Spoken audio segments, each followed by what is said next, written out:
history in the making, healing to be awakened. Yeah, you are the star of your story at Let's Talk and Grow with Miss Roshumba. You know, my son is born on a Wednesday. Seen and felt because they are the largest group. And so my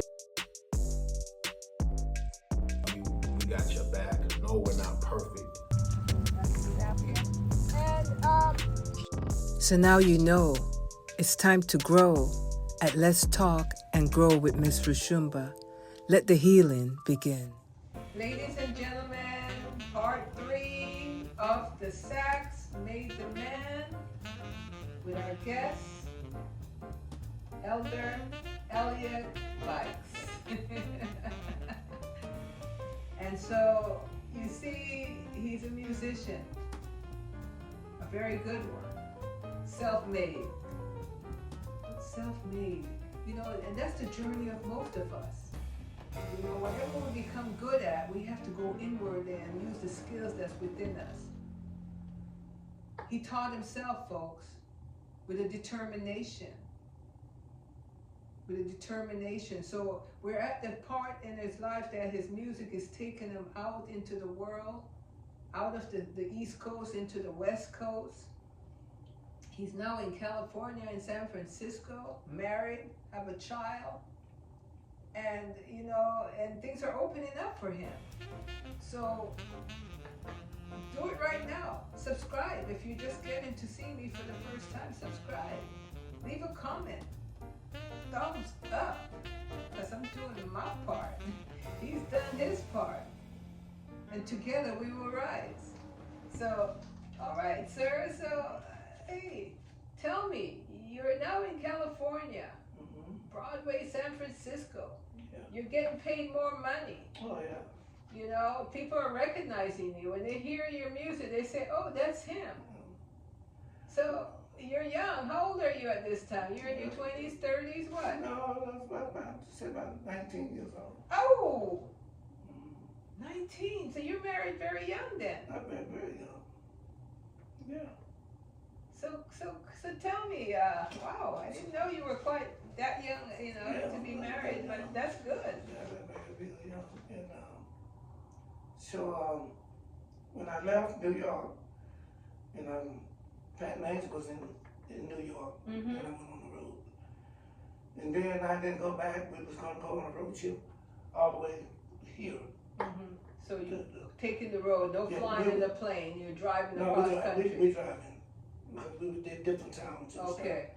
Playing so along the way. We ended up getting a gig in Palo Alto, Okay. California. Let me ask you about this driving across. So you live in New York, driving across the country, stopping at different places and playing along the way. Yeah. Who's your manager? We had a booking agent. You had a booking agent. He would book you different towns and stuff. And did he travel with you or he was No, centralized? he lives in New York. Okay. Was he of African descent too? No, he was Jewish. The Jewish man. Agnes Leshman. He owned a jewelry store. Okay. You know, he did all the booking. He booked you. Okay. Yeah. He booked us, you know. You got different booking agents in different towns. And So stuff. you hire one to book you along the way. Is how it works? The booking agency. Yeah, that's what he did. You know, then we would meet other agencies too. Because they would come in and want you to play the club. It's just it's like a snowball that's just rolling around. Right. Especially when you get in a place in the town where you knew, and then other club owners hear about you. So you pick up directions. They'll come say, hey, why don't you play my club? Okay. So word of mouth starts to come in. Oh, you bet. Because see, music works like you sleep. Music what? It works like you sleep. Okay. That's just like you go to the club to hear us play, and you say, hey, where you guys from? We from New York. You go back and tell the club owner, say, you know, I read this band, and you know, you need to try to get them in there. Word of mouth. Because a lot of times we would draw crowds from other clubs, and all the people from that club is all there listening to us. So they want you in their club. That's right. You know, it's a gift to keep on giving. That's correct. That's correct. So you know when it's time to go up there and play, you have to be at your best. You got to show and tell. Exactly. You got to kick ass and take names. You know. Got to kick ass and take names. You bet. All right. So you're traveling across the country. A group of you. How many would be in the group? It was 5 of us. 5. Mm-hmm. And you said something about that you keep a lot of your equipment in a vehicle, a hearse, y'all. A hearse. You know, Did you have a hearse sometimes still? Yeah, or sometimes. station I wagon? had one. A couple of times I had them. And because it was easier to carry the items in it, basically. Because it had rollers on It it. had That's rollers. why when they put a casket in it, it rolls in. Rolls in. So Wow. a hearse is not but a station wagon. That's Right. all. That's all it is. It's not but a station wagon. It's just designed to carry baggage. Exactly. You know. So how was it as far as dealing with the police along the way, places, you know, because during those times, I don't know if you had a hard time during, this was what, the 60s? Mm-hmm. So you weren't able to just park it here and stay here, or was it okay? No, it was still segregated. You know, you had down south and back in Pittsburgh, was numbered up south. Yeah. So You know, things you just changed had along the way. Still, you know, you had some of the clubs, you can get out and mingle with the white. Okay. So it was the same thing. But you already know what to expect, so you just went. Oh yeah, we knew what the rules was. Yeah. And then the club owners would tell you, Right. you know, not the club owner, the booking agent. Yes. He'd tell you what the rule of the club is Right. because he's the one who booked the gig. All right. The club owner said, I don't want them mingling with the white. Yeah. I want them over here. They got their own little booth. Right. They're here. We You could give them stay so here. many drinks. If they eat the food, they got to eat it over here. So everything was, because they don't want no problem, you know. That's So all. how did it feel? I guess because you never felt what it was like to be normal and be everywhere freely, you just knew, you know, that's part of the gig, is to understand your place in it. You know, as far as, you know, and I guess the key is superior, inferior based on where you stay. How did that play in you? Did you see that, or you just say, you know, I understand this is where I'm at in my life? Are you talking about when we go to stay at a hotel or something? Yeah, a hotel Oh, where no. you have to eat and all those things, and who you could mingle with. I mean, that's an element of. Yeah. Well, we would. It's certain, like the Holiday Inn, there's certain hotels that it was no problem. Right. Back in New York and Philadelphia, places like that. So we would try to stay in a place where it's cheap as we can get. But we're not going to stay there to swim. We just staying there overnight to hit the road the next morning. So basically, I guess I was saying that was the world that existed at that time. At that time. It's changed now. Yeah, it changed a lot, now. but Right. that was the Right. time, folks. You know, it's just like, for example, in certain parts of California, they wouldn't book you if you was a mixed band. Mm. They'd book an all black band or all white band. If you wouldn't book it, if you got white and black in the band. Too progressive. They don't like that. Did you play in Vegas? Oh yeah, I played the Thunderbird Lounge. I sure did. Okay. I played in Lake Tahoe, played in Reno. Okay. Yeah. Yeah, So- I played that. And those were the time where things were happening for you, because the night gig is a very, that's where you all showed up. Night gigs was everywhere. You know, just like back in Pittsburgh, you go up and down Center Avenue and Homewood, Philadelphia, bands everywhere. Who were the audience? Black and white, or mainly black, mainly? Most of the time I didn't play for many black people. Most people I played for was white. Okay. I didn't play the chitlin things. The black people didn't have money. I couldn't make my money playing black clubs. Okay. You don't make the money doing it. You don't make much money there. You know, no way. So you played for You the know, whites. You know, it just don't happen because they ain't got the money in the first Yeah. place. And then a lot of the black clubs there's a lot of fighting, there's a lot of drugs, gambling, and that sort of thing. Okay. You know, it was just that. I was just lucky enough that when I got with the guys in Pittsburgh, the guy, Slick, was a guy that his parents was rich. His mom, black guy? his mom. I think he was Creole. Okay, mix. He was a mix, but he looks white to me. He looked Yeah. like Italian. Okay. But his mom was a doctor. His dad was a lawyer, Okay. and he was going to Pitt University. He was in college. So he played with you all. He played trumpet. Okay. So he the one who booked all the college gigs and Okay. stuff. Because if he looks white, so he had a connection with all the fraternities and everything. So we would do them hops and all that. He had a connection, That's correct. you know, and So I was fortunate enough to get with people that, I got with the elite people. Yeah. I didn't have to play no black Yeah. dudes at all, not at all. And so. And then when I got to New York, I was playing on Broadway. I was playing at Jordy's Peppermint Lounge, Jordy's Starlight Lounge, and doing them. And I was wearing a uniform, suit. The white guy that owned the band, he brought all our clothes. We had all the same shoes. Only thing we had different was underwear. Wow. Wow. So then when we went, come out here to California, we did that gig. And I told him I wasn't going back. Yeah. You know, I ended up getting a job on Broadway. Okay. And that was the topless On Broadway. On Broadway. So that was that a theater or just a street? That's all clubs. Okay. That's on Broadway. Okay. It's like New York, you got a Broadway. Okay, gotcha. You know? So it was all clubs, violent script joints, a lot of gays, everything. Everything. San Francisco. San Francisco. So anyway. How were you feeling at that time? Were you just, I mean, it must have been amazing to be young and your art and the fact that you know, you're with the sax, the lady of your life, and. No, I felt great. You know, I was making money, you know, Was it a dream come true? Huh? It was a dream come true for you at that time. Yes. And making good money. Making good money. And I told her, when Angel and Pat was in New York, when I left them, I said, I'm not coming back. Yeah. I said, you need to come out here. But Pat said, no, she want to go back to her family. Okay. So she moved Angel and then moved back to Pittsburgh.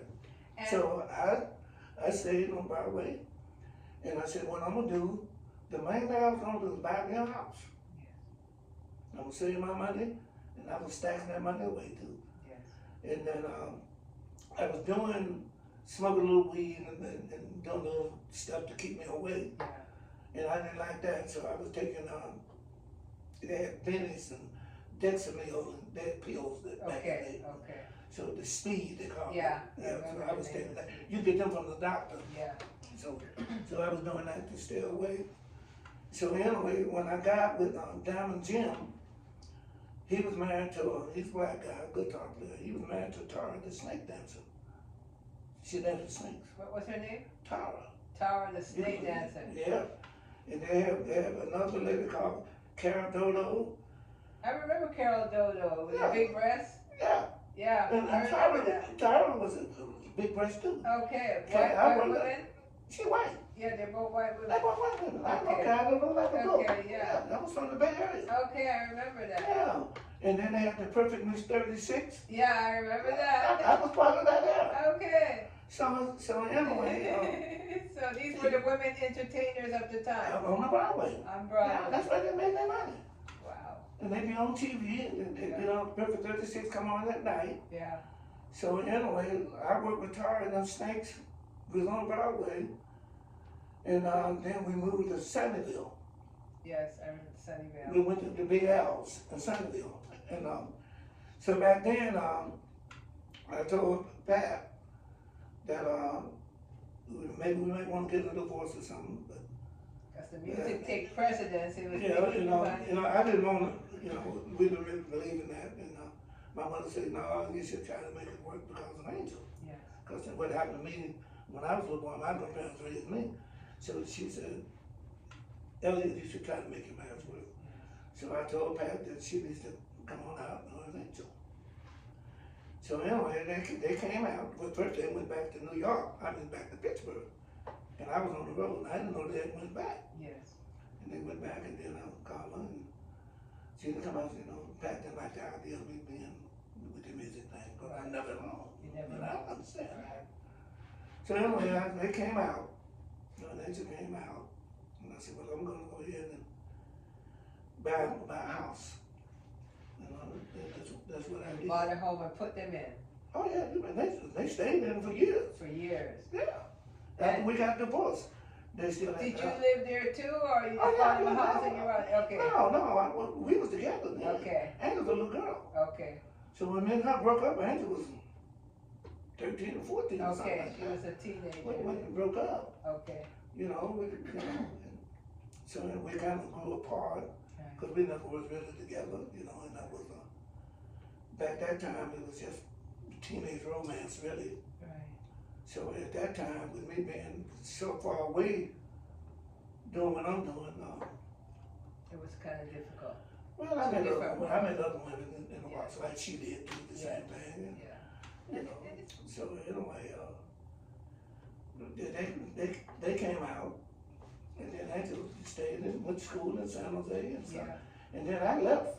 I got a divorce, and I went on the road. I ended up in Colorado. Okay. Did you marry again there? Yeah, I got married again. Okay. I got married again. Okay. I sure did. Was it a more successful marriage the second time It around? was okay, but it was around drugs, Okay. you know. Yeah. And I made up my mind that, you know, it just wasn't a good marriage. Yes. You know, it was involved with You drugs. married for a long time. For a long time. We bought a house. We had a ranch. She had horses and mules. Had children? No, she Okay. couldn't have children. We Okay. tried. She wanted, but she couldn't. Yeah. She wanted a kid. And that's a good thing. I'm glad we didn't have Was one. she of African descent? No. Or? She was white. Okay. She was German. Okay. Both of my wives was white. Okay. Your other wives, other The than one that Asian. died, she Okay. died. Okay. You know, and, How was that? Crossing culture and marrying, was that? married to a white girl? Yeah. It was beautiful. I got no problem with it. Okay. I mean, just human being like anybody else. Okay. They're no different. Just now, white women is different than black women. They are. You know, they're not as sensitive as a black woman. They're not as what? Sensitive, Okay. you know. They're not as sensitive. Yeah. Okay. You know, with the black women, you know, they're real protective. You know, the culture is completely. Yeah. And I can understand And that. that's a cultural thing. Yeah, that's the cultural thing. So would you say as a black man you were able to be freer to be you with the white woman than you were with the black woman? Black woman more constrained on you? Well, What would you say? I never looked at it like that because I never was around that many black women. Okay. After I left, went on the road playing, everything was built around white. Okay. It wasn't that I had nothing against a black woman. No. I met a black woman that I cared about. It wasn't about me at all. And most of the white women I did have, they was after me. Right. I never did have to pursue them. I had to take the pick of the litter, you know, so. They pursued you more than They you pursued them. bad. But you were mainly in their world, so. I was in their space. Right. And they would come up and send me notes and stuff and do that. Otherwise, I wouldn't even have nothing to do with them. Right. And so we ended up and we got involved. Yes. So, no, I have nothing against black No, women. no. I have nothing to do with that. No, but you see, over time, any regrets? No, I don't have no regrets. I think that if I had to live my life all over again, I would do things different. But I think that I'm really blessed that I'm still here today. Yes. Because all my habits that I had. Mm-hmm. I don't drink no more. I might drink every once in a while. I Okay. don't do drugs anymore. Right. Because if I had to do what I did, say, 15 years ago, I wouldn't be here today. I'd Okay. be dead. That's Okay. why most of my friends that drugs will kill you. Yes. You know, if you look at all the great business, Whitney Houston, you can look at Prince, all the different people. Michael Jackson is all drugs. So what drove the drugs usage? When you know, because I'm sure there was a time you made a good amount of funds, but what would you say to cause the drugs to be such a part of the life of entertainers? Okay, I'm gonna paint the picture for you real clear. Say like we're sitting there right now. Mm-hmm. You're sitting in the bank.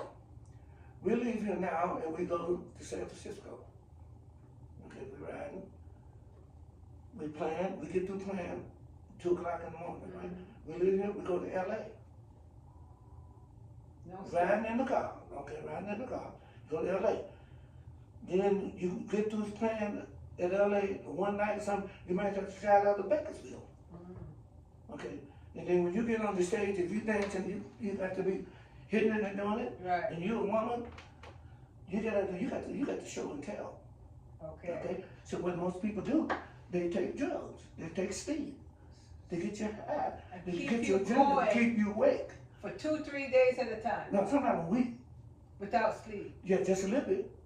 Sleeping in the car, riding in the back of a car. Wow.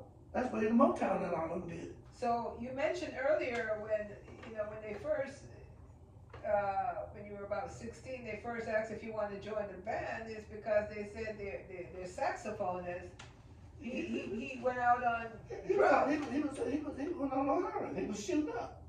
So okay, so And I never drugs did took him that. out, right? I never did that. Now, like one time we had. Sometimes you can get five nights or one nighters that you going from town to town. Okay, sleeping, eating, not eating good food. Right. You riding in a car, you got 5 people in the car, in the stage wagon, you didn't have no big ground buses or that. You know, so sometimes the booking agent, you get ready to go and you tired and you say, oh, especially women, they get out fast. Because they want to look good. Yeah. They want to go in their health. Right. And that sort of thing. Because sometimes the women are traveling with you. Oh yeah, women in the van. A lot of vans have backup sound. Okay, so the women are along for the ride. Yeah, and so after a while they quit having women in the group that I was in because it was too much of a problem. Right. You know, because they got to take care of themselves. Yeah. They do their hair, look good, and Right. women got to have a They privacy. can't be burned out. No. Yeah. And, you know, so anyway, like the club owners, I mean the booking agent would say, hey man, they give you a B12 shot. You know what that is? No. A B12 shot you can do from the doctor. When you burn out and tired, they give you B12. They press you up. Wow. They did it with athletes. They used to shoot them with steroids, football players, rascals and stuff, boxers. They outlawed that. So when you know, they come up and they say, hey man, you get out on the stage. No, I don't cut it. They want you to you got to charged up. You got to be charged up. So what they'll do, that booking agent, they say, man, get you a little sleep. Get your adrenaline going. Fly you to the moon. So how many people lost their lives in that way? Because now your body is on, on steroid, basically. You would say on, not natural. Not a natural high. It's a lot of people lost their lives, you know. I mean, you give a good example. You look at Whitney Houston. You look at Billie Holiday. Yeah. Whitney Houston daughter even messed up on drugs. But now you take. But for different reasons this time, because I wouldn't say that they were on stage running gigs and gigs and gigs to burn out like that. Would you say that's how Whitney went down, or it just over time, a relationship and? I don't know. I don't know about now, but it's pretty much, it just depends on where you live, that style, living in the fast lane. Okay. Because you're drinking, you're partying, and fancy That's what the club hotels, is, right. and all that stuff, just, that's just the nature of the beast. But we have a new generation, of course, every generation is coming. We have hip hop, we have all these different folks that are out there, As a matter of fact, as we're talking now, P. Diddy's on trial for, a lot of drugs and a lot of different things that... Look at all the famous people that went and got drugs. Yeah. Usher, you know, name them, just the whole crew. Okay. Yeah. Mm-hmm. So drugs sedate you so you could do certain things that you normally wouldn't do. The best high I ever had. I loved it. Oh, you enjoyed it? I love cocaine. Okay. Oh my God. Okay. I loved it. Oh my God. You made me get homesick. What did you like about that? I wouldn't touch it. No, I wouldn't know it. Okay. That's just like I'm surprised you were able to not go broke behind that and lose everything, because normally that's what happens when you love, something that is not natural. Because it's not natural for your body to. I did it. I didn't do it in the fashion way it took advantage of me. I survived. You got a lot of people, like, I seen club owners that got money and they do drugs, but they do it in moderation. Right. They don't let the drug take advantage of them because the drugs ain't got no brain. And that's why I quit, because I knew I was going up that route. Okay. That's why I don't drink now. Okay. Because I used to drink too. So I love drinking. Okay. I love it, And then the best way I blew my saxophone when I was high. If I took cocaine, oh my God, I could do things that I go back the next day and try to do what I did when I was on it. Couldn't do it. And I wouldn't sloppy drunk or nothing like that. I would go out and be blowing it. I'd get on my back and blow, put my sax behind me, and crawl on my belly like a reptile. But anyway, I looked at the situation that if I didn't quit, it would have quit you. It took me out. Yeah. And then drinking, I was looking at that because I drank a lot, but I didn't get drunk. Yeah. I just drank to a certain level. I drank the best. I didn't drink no cheap liquor or nothing like that. Right. And if I drank tequila, I would drink Patron. I would drink the Top Chef. Okay. The stuff. And most of the time, I got it free. Right. When you're in the band, that's one benefit that you do have. Yeah. And people buy your drinks. Yeah. Right. So anyway. And it's in a happy place. Everybody's happy. Music is flowing. Dancing. Everybody's happy because every place have happy hour. Back in the day, people get paid, especially in California. People get paid. They go. They have a good time. A happy hour. That's what they have. Right. They call it happy hour. And people have worked hard all week. Right. They have a big fat paycheck. Right. And they go and they buy a drink. That's right. Say, get the man a drink. Yeah. You're feeling good. So, you also worked at a regular job in California for about, about 30 years. You were able to maintain? Yeah, well, I worked at Hewlett Packard. Okay. Okay, now what made me work at Hewlett Packard? Because back when I was working on Broadway and then working at the Brass Rail, they cracked down on topless and bottomless. Mm.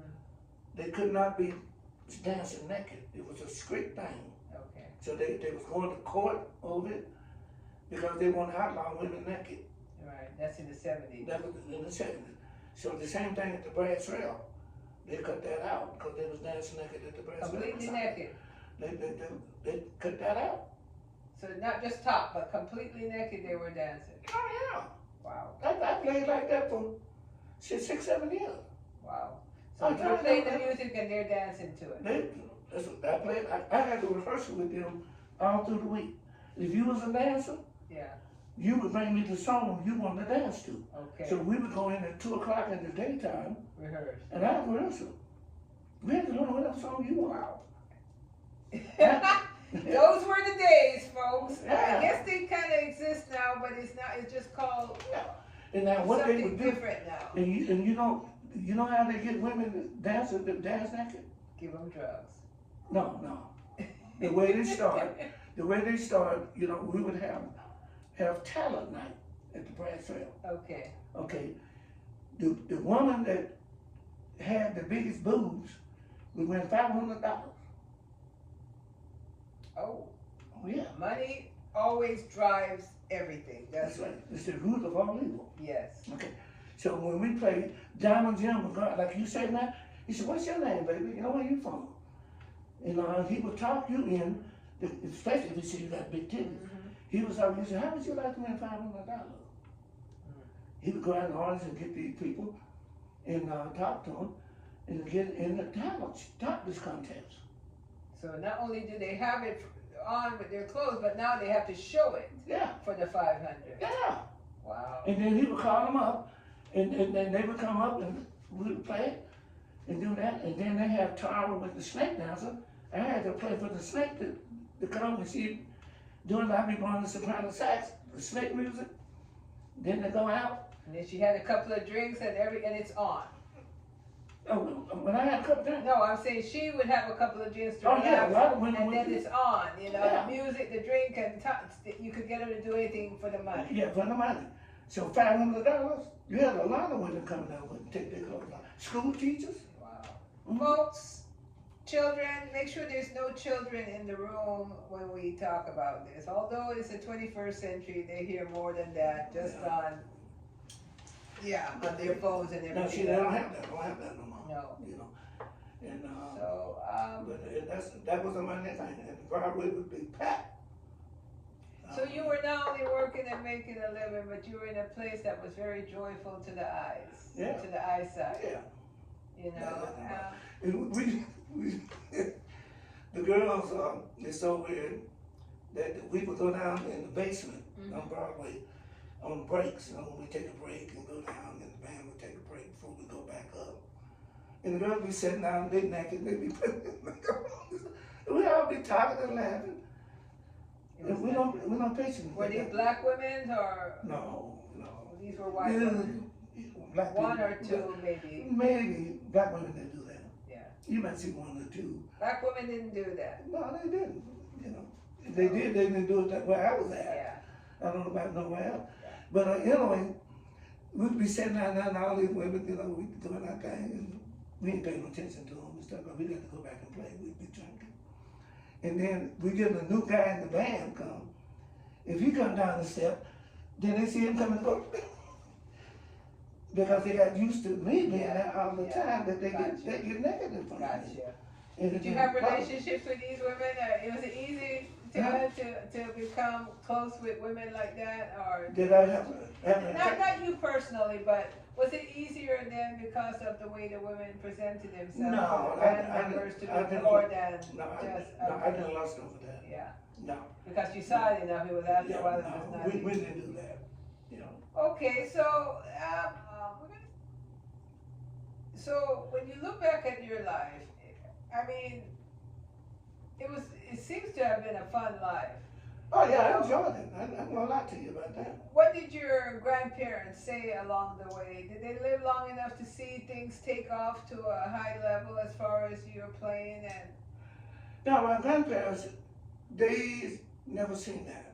They never saw that you. No, because they was in Indiana, New Harmony, Indiana. Did they leave and went back? They left. Okay, they left. Remember, they had to leave the coal mining camp because they retired. They had to go. They had to leave when they retired. So they went to New Harmony, Indiana.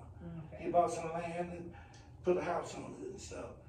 So then that's when I got involved with a young lady, Angel's sister, when I was a young man. Okay. And then I split and went to Pittsburgh. Okay, got you. About that. Got you. So anyway, my mother came to hear me one time in Pittsburgh on the north side. Because she was a religious woman herself. Oh yeah, my mother was very religious. Yeah. She would live in the church. Yeah, because that's the time you all came from. That was in Pittsburgh. Right. But I told my mother, you need to come hear me play one night. So the top hat was a black club. It was a nice club. Because most clubs I played in were white. Right. So she came, and that's what happened. Wow. Well, you see, folks, his life is well lived. The hills, the valleys, the sides, he lived a life well lived. And he's still here in his 80s. He said although he was a saxophone player, he smoked cigarettes. Not promoting it, and still was able to blow the sax. He did drugs. He traveled the country. And what would you say? What do you give your life on a rating of 1 to 10, 10 being great? What would you say your life was? My life was about a 7. 7? Yeah. He says that with a little smile. I hope you can see his smile. Yeah, and I've seen his pictures. I plan to flash him. A very handsome man. Had his hat, because hat was in during those times. Tall, and playing saxophone music, which, saxophone music could be considered sexy music. And, so when I say the sax made the man, the sax made the man to have a full life. And he's sitting here smiling. So we must be able to look back and have memory. Because, see, in life, when we go through things, it's not to compare our lives with other people always. It's just to say, did we do the right thing at the right time? Did we enjoy what we needed to do? Did we learn the lessons we need to learn? Did we pivot at the right time? Because Elder said most of the people he played with are now gone. Yeah, they're all gone. They're all gone. Not one left. Couple of left. Okay. Yeah, like Do you mean? Angel Uncle. Okay. Frankie, he's still here. Okay. And another friend of mine, he's in Pittsburgh. He's still living. So what would you say to the new generation that has been playing music and stepping out and playing music? What would you say to them, the ones that are, looking forward to the future? And I mean, it's a lot change, they change out. A lot. Right. Stay off drugs. Stay off drugs. Stay off drugs. Yeah. There's no future in it. Yeah. It'll shorten your life. And they're being paid a lot more. A lot more now. And how about the rights of your music type of thing? Because, that's one of the things of those periods in time, people not having the rights to their music when they create music and so forth. But that may have not been something that you all did you write your own music? Yeah, I had some that I wrote. Okay. They never did go overboard with that. I never did want to be famous anyway. Okay. Because most of the famous people that I have known that I cared about didn't live very long. Okay. Because they put a lot into money was the root of all evil. I never did want to be famous. I used to like standing in front of people. I used to be real stage shy. Look at that. Yeah. So the drugs kind of help you to sedate that out? And, yeah. That's why people do it. Yeah. One of the reasons, but the other reason is to be able to do what you do. Yeah. But there's other things. It's like Earth, Wind, and Fire. Yeah. Earth, Wind, and Fire never did drugs. Yeah. They was authentic, down to earth. The spiritual thing. Yeah. How about Mays, Frankie Beverly? Didn't do drugs. I don't know about that. I think he did. Okay, well, we ain't gonna talk. I could be wrong, but yeah. I think he did. Sometimes you can tell by the music whether or not they went that direction sometimes. Right. And now the musicians now travel. It wasn't like it was when I was young. Yeah. They had to sit on the back of the bus. They had to go through all the prejudice. Right. And that's a difference. It's a whole different world. It's a whole different world. You get paid big money now. Yeah. Big money. These guys make big money. Yes. You see, now look at the rappers. They're the most richest music of all of them. Yes. You know why? Why? Because they produce themselves. They produce themselves. Okay, now you take back when I was young, the white people do stuff. Mm. We didn't produce ourselves. A lot of black couldn't read or write. Mm. So they buy you a Cadillac and they get all the royalties. Mm. The Temptations, all of them died broke. When one of them, the last one that died, Dan Ross had to bury him. He died broke. Temptations, a lot of them guys. Wow. They had no money. Charlie Walker. Nina Simone. That's another one. Nina Simone. Yeah, that one said. I Love You, Porky. Yeah. Yeah. But no. But like Jay-Z and all them guys. But see what's so bad about that is, look at all them people that drug. Yeah. All of the top greatest black people was going through that DJ. He was drugging them now. Wow. They had no business there in the first place. Mm. You know? So. And that next up, have you been seeing what's going on with that? And I Puff Daddy. No, P. Diddy, yeah. P. Diddy. Oh, yeah, no, that's right. I mentioned him earlier. Yeah, I got that wrong. The whole clan of them. And all the famous guys, they all was fighting drugs.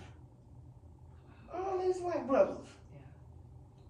Yeah. It's unbelievable. Yeah, and I may say a lot of what has happened to them is because, there were no real role models to tell them, you're talented naturally, you're gonna go far, but you need to watch out for these types of things in the road. Right. So that's why it's important that we're having this conversation. Because a lot of them, there are new ones popping up every day becoming great artists, and I hope one day they run across this video, because hopefully they heard your story. Right. And we thank God that you lived to be in your 80s, that it didn't take you down. It didn't take you down. It didn't take you to lose all your gains. Right. But a lot of them, they're billionaires. P. Diddy is very wealthy. Jay-Z is very wealthy. A lot of them are quite wealthy.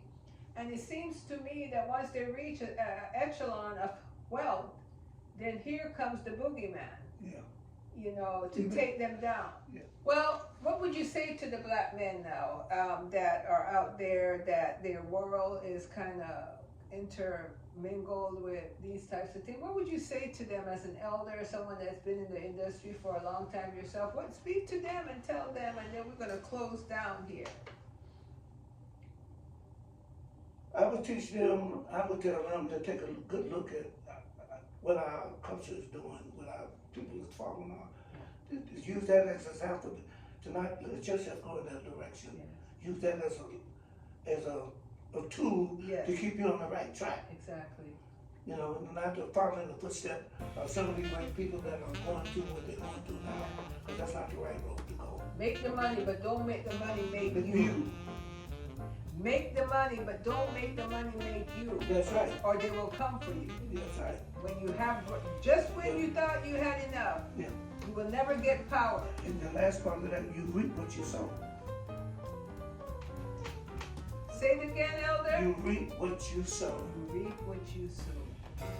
So plant good seeds and grow fruits, not weeds. And we're going to leave it there. Another one for the ages. The Sax Man then made it. Another one for the ages on Let's Talk and Grow with Miss Roshumba. This is part 3. Elder Elliott Fikes telling his story. I know it's out there for someone to hear. Because every day someone great is being born again within our community. Young African American youths, black youths, they are springing up all over because it's naturally who we are. So when we have an elder like this that has gone ahead, took his personal life and told it to you, it's called his story. His story. We come from a time when our elders would zip their mouths, say nothing. But we're in a time now that they're telling it. And I'm fortunate to be able to capture it and share it with you. So leave a comment, share, thumbs up, subscribe.